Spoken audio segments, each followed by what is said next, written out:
খুব স্পেসিফিক কিছু মানুষ ইনস্টিগেট করে। গতকালকেও যে ঘটনা ঘটেছে সেটার ফ্যাক্টটা সবার জানার দরকার।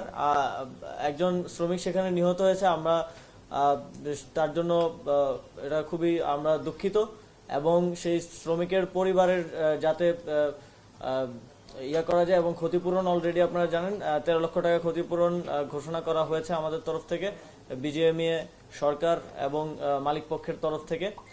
এছাড়াও যারা আহত হয়েছে তাদের চিকিৎসার ব্যবস্থা করা হচ্ছে, সেখানে সিএমএইচে তাদেরকে ভর্তি করানো হয়েছে। গতকালকের ঘটনাটা যেখানে সূত্রপাত হয় মূলত একটা গুজবের ভিত্তিতে সেটা সূত্রপাত হয়েছিল। গুজব ছড়ানো হয়েছিল কারখানাগুলোতে যে আইন শৃঙ্খলা বাহিনী একজনকে রেপ করেছে এবং 2 জনকে খুন করে ডেড বডি ফেলে রেখেছে, এই ধরনের একটা গুজব ছড়ানো হয়েছিল।